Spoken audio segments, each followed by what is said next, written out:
박용진 의원의 특종이죠. 예. 4조 5천억대 이건희 삼성 회장의 차명재산에 대해서 과세가 제대로 이루어지지 않았다. 지난주에 문제 제기하셨고. 네네. 지금 금융위에서 이제 여기에 대해서 과거의 입장과는 좀 입장을 바꿔서. 네. 세금 내도록 하겠다. 이렇게 입장을 바뀌었죠. 예. 뭐, 아무리 급해도 인사는 하게 해주셔야죠. 아, 그러시군요. 예, 저 국회의원 박용진입니다. 안녕하세요. 네. 그렇군요. 인사를 지금 했어야 돼요. 어제 16일 날 첫 국감 때 금융위원회 입장은 내 돈이라도 남의 이름으로 넣어놔도 상관없다. 그렇죠. 그러니까 차명 계좌도 실명 재산이다. 저는 이게 이해가 안 가거든요. 그러니까 상식 밖에 얘기를 하니까 그대로 얘기해 드리면 금융실명제 이후 93년입니다. 이후에 개설된 계좌에서 도명, 차명, 남의 이름이든 그렇죠, 다른 사람 그렇죠. 또 혹은 남이 모른 채 또 훔쳐서 거기다가 돈을 넣은 그런 경우도 있었으니까요. 김영철 변호사 같은 경우. 다 실명 계좌다. 그래서 비실명 자산이 아니다. 이렇게 금융위가 얘기를 했었잖아요. 그렇죠. 저는 이 논리 자체가 근본적으로 이해가 안 갔거든요. 다른 사람의 이름으로 했으면 무조건 금융실명제 위반이라고 생각하고 있었는데 금융위는 비실명 자산이 아니다. 주인이 있는 돈은. 그래서 금융위가 욕을 먹었던 거고요. 네. 이번에도 결국은 아마 금융위 사상 처음으로 이렇게 백기투항이라고 하는 소리를 들을 만큼 입장을 바꾼 거예요. 이번에는 입장을 바꿨죠. 예. 어떻게 바꿨습니까? 금융위가 어저께 오전에 금융위원장이 저한테 대답을 한 것은 이제 세 가지 조건이 있습니다. 검찰 수사 결과, 국세청의 조사 결과, 그리고 금융감독원의 검사 결과 이 세 가지 경우에 국가기관에 의해서 확인이 되면 차명계좌임이 확인이 되면 남의 돈을 넣어놓은 게 확인이 되면 그거는 금융실명법 5조에 해당하는 비실명 재산으로 봐서 과징금 및 과세 대상입니다. 라고 확인을 한 겁니다. 그래서 제가 역으로 다시 물었습니다. 삼성 특검에 의해서 이건희의 계좌 1199개는 모두 다 차명 계좌인 게 확인된 거죠. 그렇습니다. 그러면 아까 얘기한 그 부분이 맞죠? 얘기를 해서 이건희 차명 계좌 역시 금융실명법 5조에 해당한다라고 확인을 해준 거고 과세 대상의 길을 열어놓은 거죠. 우선 첫 번째로 해내신 일은 박용진 의원님이 해내신 일이기 때문에 이거는 박수를 받아야 되는데 과징금 대상으로 만들어 온 거죠. 그렇습니다. 네. 이전에는 과징금 대상이 아니라고 16일 날까지 버텼는데 이제는 그게 무너진 거죠. 이게 말이 도명, 차명, 실명, 비실명 나와서 그런데 금융위의 주장은 금융실명제 이후에도 다른 사람 이름으로 해도 그게 자기 돈이기만 하면 금융실명제 위반이 아니다라고 주장한 거예요. 계좌를 연 사람이 실제 존재하는 사람이면 된다는 거예요. 이게 말이 안 되는 게 돈의 주인은 항상 있죠. 누군가가 자기가 그 돈의 주인이라는 걸 숨기려고 차명으로 한 거를 막겠다고 실시한 게 금융실명제인데 금융실명제 근본적인 취지에 위반되는 해석이죠, 이게. 그렇습니다. 금융실명제 도입 취지에도 위반되고요. 국민적 상식에도 위반됩니다. 우리 국민들 은행 가서 계좌 하나 열려고 그러면 서류 몇 개에다가 서명을 하고 주민등록증 까야 되고 자기가 누군지 다 밝혀야 되고 다 이런 과정을 거치는데 돈 많은 사람, 권력 있는 사람들은 이런 과정 없이 그냥 이렇게 해왔다는 거예요. 다른 사람, 숨기고. 근데 그것도 불법이 아니라는 거 아닙니까? 불법도 아니고 세금도 더 많이 안 때린다 이런 거죠. 그러면 금융실명제가 아닌 거죠. 금융실명제가 거꾸로 서 있었던 거죠.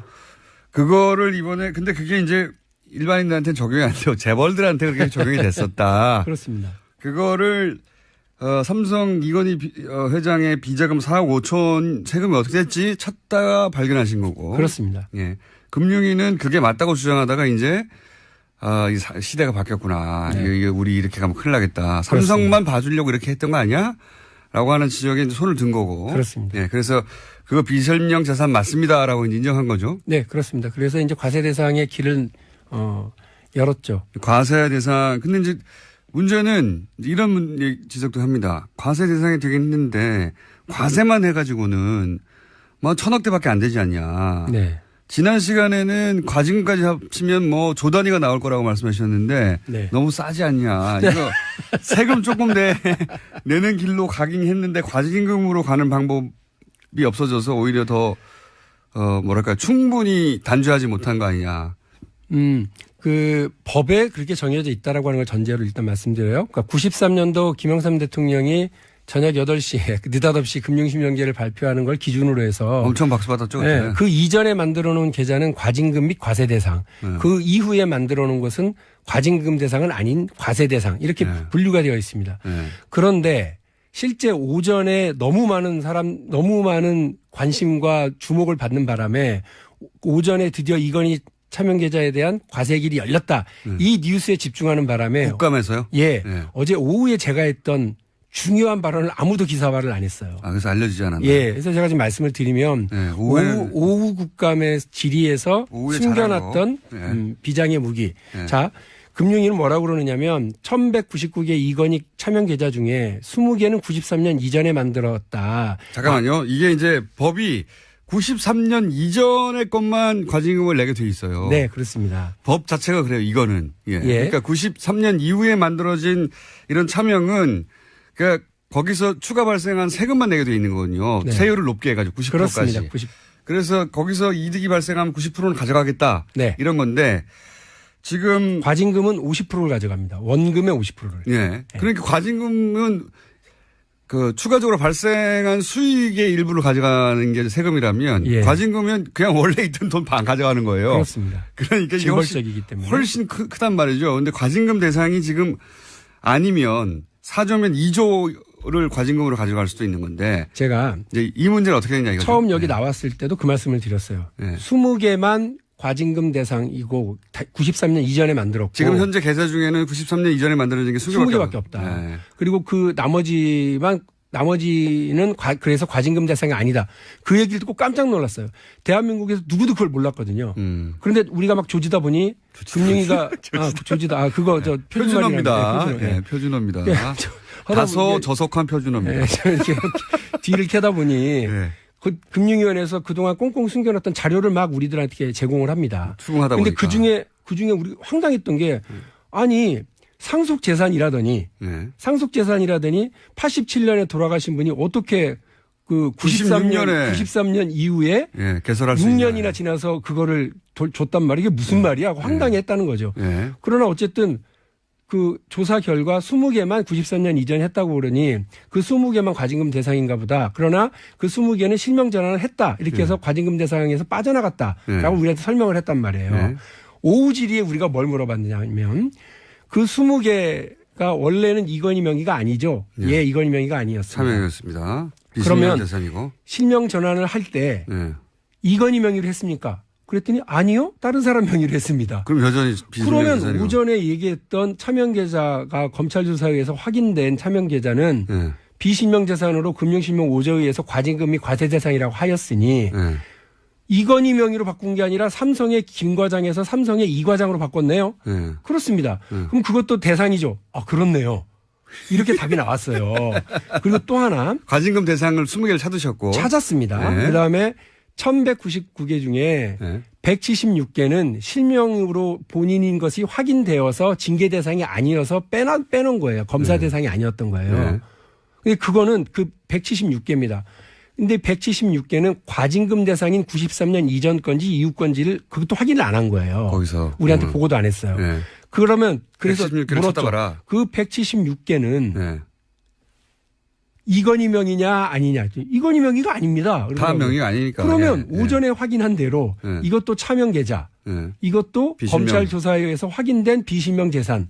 그러면 금융실명법 5조에 대해서 과징금 혹은 과세 대상. 맞죠? 이게 맞네요. 자기들도 몰랐다는 듯이 이게 맞네요. 이러더라고요. 그럼 그 확인이 된 거죠. 그러면 이제 금감원이 전수조사를 해가지고 그걸 가져오면요. 이제 시즌 2, 시즌 3가 열립니다. 왜냐하면 요 되게 중요한 포인트인데요. 2명이 확인이 된 바가 있습니다. 한 명은 김용철 변호사입니다. 제가 쭉 얘기했죠. 이분은 50억짜리. 팀장, 부사장급 정도의 팀장인데 자기 계좌에 자기도 모르게 50억이 들어가 있었더라라고 얘기를 했습니다. 내 돈 아니니까 가져가라고 그랬죠. 그때. 전체 4조 5천억 원 중에 50억 세 발의 피죠. 그런데 현명관 부회장은 현명관 사장은 자기 계좌에 2천억 넘는 이건희 재산이 차명으로 들어있다. 라고 한 적이 있죠. 내 돈 아니다라고 기자회견을 한 적이 있습니다. 그런데 현명관은 그걸 88년도에 개설됐다고 얘기를 합니다. 그런데 예. 김용철은 그 돈이 자기 계좌는 93년 이후에 된 걸로 기억을 하고 있습니다. 예. 중요한 건 뭐냐면 93년 이후에 근무했으니까요. 그렇습니다. 예. 그 만일에 20개 과징금 대상인 그 계좌에 예. 현명관 것은 하나가 있죠. 예. 나머지 한 10개 정도가 현명관하고 비슷하게 2천억씩 넣어놓은 게 있다고 한다면 예. 과징금 대상은 어마어마해지는 거죠. 2천억 현명관 10개면 2조예요. 현명관 전 사장이 네. 2천억이 있었다는 기자회견을 했었으니까 네. 그것만 따져도 1,000억이 되네요. 과징금이면. 그렇습니다. 예. 그러니까 아니죠. 그렇죠. 현명관 것만 따져도 1,000억이 되는 거죠. 그렇죠. 1,000억대가 되는 것이고 지금 의심하시기로는 그렇게 사장급들의 네. 소위 93년 이전에 만들어진 20여 개의 계좌 확인된 일자가 확인된 이 계좌에 그렇게 덩어리들이 크게 있지 않겠는가. 그렇습니다. 그러니까 이것도 사실은 다른 경로를 통해서 들은 건데 1199개 계좌 중에 대부분은 소소하다. 네. 소소한 게 10억에서 한 5, 60억 정도. 네. 우리한테는 소소하고. 소소하지 않지만. 네. 네. 한 10개에서 15개 계좌 안에 2천억 규모의 덩어리들이 들어있다라더라라고 하는 거를 우리가 들었기 때문에 이번에 금감원으로부터 그 전수조사 결과를 받게 되면 말씀드린 것처럼 새로운 길이 열리는 겁니다. 시즌2가. 그러니까 일단 93년 이전에 개설되어 있던 차명계좌의 금액을 확인하면 그 금액들은 다 절반까지 과징금 대상으로 그렇습니다. 만들 수 있다. 과징금 및 과세 대상입니다. 근데 그 덩어리들이 클 것으로 예상하고 있다. 그렇습니다. 지금으로서는. 그렇습니다. 현명관 전 사장의 기자회견을 견주어 보건데 그때 사장급들에게는 그렇게 큰 돈을 넣지 않았을까. 오래 근무한. 그렇습니다. 믿을 만한 사람한테 많이 주고 못 믿을 사람은 한 10억, 50억 정도로 했던 것 같아요. 저도 못 믿을 텐데 삼성이. 제 계좌도 좀 활용해 줬으면 좋겠네요. 아니, 저는 50까지 바라지도 않아요. 5천만 원 정도라도 어떻게. 저렴하게. 그런데 중요한 건 어제 오전에 금융위원회가 자기들 창립 이후에 최초로 정치인에게 자기들의 잘못을 반성하고 손을 드는 거에는 여러 가지 이유가 있어요. 박용진 의원에게 했다는 저도 잘났지만 그럼에도 불구하고 정권이 바뀌지 않았더라면 그리고 이 정부가 그런 의지가 분명하지 않았다면 어려웠을 거라고 봐요. 이명박 대통령, 박근혜 대통령 때는 이거 몰랐나요? 알고 있는 사람들이 있을 텐데 아무도 문제지가 않아요. 알고도 쭉 그냥 간 거고요. 두 번째로는 공감이도 버텼겠죠. 우리 더불어민주당 의원들의 그 협업도 되게 잘했어요. 훌륭하게 잘해주셨고. 본인이 제일 잘했고 일단이요. 그리고 이 방송의 힘도 대단했어요. 네. 어쨌든 엄청난 압박이 되는 저희도 잘했고 다 잘한 것으로. 그 덕분에 여기까지 온 것 같고요. 어제 오전에 일단 무너뜨려 놨으니까 이제부터 제가 말씀드린 시즌2, 시즌3로 가기 위한 추후 작업들은 계속해서 당 전체적으로 가겠습니다. 박용진 의원입니다.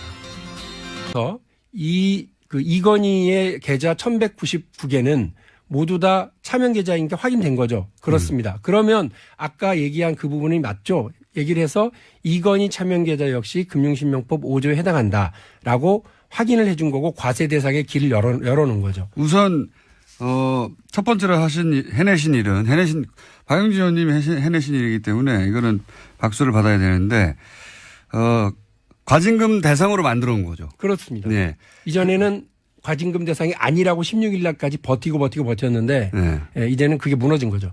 이게 말이 도명, 차명, 실명, 비실명 나와서 그런데 금융위의 주장은 금융실명제 이후에도 다른 사람 이름으로 해도 네. 그게 자기 돈이기만 하면 금융실명제 위반이 아니다라고 주장한 거예요. 계좌를 연 사람이 실제 존재하는 사람이면 된다는 거예요.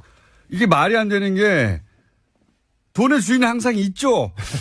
누군가가 자기가 그 돈의 주인이라는 걸 숨기려고 차명으로 한 거를 막겠다고 실시한 게 금융실명제인데 네. 금융실명제 근본적인 취지에 위반되는 해석이죠 이게. 그렇습니다. 금융실명제 도입 취지에도 위반되고요. 국민적 상식에도 위반됩니다. 우리 국민들 은행 가서 계좌 하나 열려고 그러면 서류 몇 개에다가 서명을 하고 주민등록증 까야 되고 네. 자기가 누군지 다 밝혀야 되고 다 이런 과정을 거치는데 네.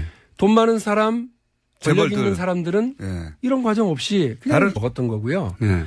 이번에도 결국은 아마 금융위 사상 처음으로 이렇게 백기투항이라고 하는 소리를 들을 만큼 입장을 바꾼 거예요. 이번에는 입장을 바꿨죠. 예, 어떻게 바꿨습니까?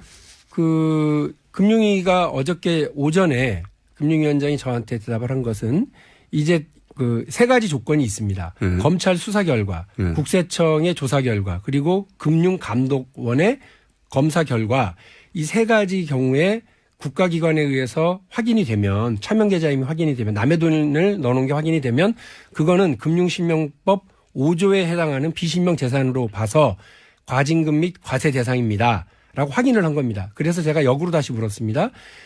삼성 특검에 의해서 박용진 의원의 특종이죠. 예. 4조 5천억대 이건희 삼성 회장의 차명재산에 대해서 과세가 제대로 이루어지지 않았다. 지난주에 문제 제기하셨고. 네네. 지금 금융위에서 이제 여기에 대해서 과거의 입장과는 좀 입장을 바꿔서 네. 세금을 내도록 하겠다. 이렇게 입장을 바뀌었죠. 예. 아무리 급해도 인사를 하게 해주셔야죠. 아, 그러시군요. 예, 저 국회의원 박용진입니다. 안녕하세요. 네. 그렇군요. 인사를 지금 했어야 되는군요. 어제 그러니까 16일 날 첫 국감 때 금융위원회 입장은 내 돈이라도 남의 이름으로 넣어놔도 상관없다. 그렇죠. 그러니까 차명계좌도 실명 재산이다. 저는 이게 이해가 안 가거든요. 그러니까 상식 밖의 얘기를 하니까 그대로 얘기해 드리면 네. 금융실명제 이후 93년입니다. 이후에 개설된 계좌에서 도명, 차명, 남의 이름이든 그렇죠, 다른 사람 그렇죠. 또 혹은 남이 모른 채 또 훔쳐서 거기다가 돈을 넣은 그런 경우도 있었으니까요. 네. 김영철 변호사 같은 경우. 다 실명 계좌다. 그래서 비실명 자산이 아니다. 이렇게 금융위가 얘기를 했었잖아요. 그렇죠. 저는 이 논리 자체가 근본적으로 이해가 안 갔거든요. 다른 사람의 이름을 했으면 무조건 금융실명제 위반이라고 생각하고 있었는데 금융위는 비실명 자산이 아니다. 주인이 있는 돈은. 그래서 금융위가 욕을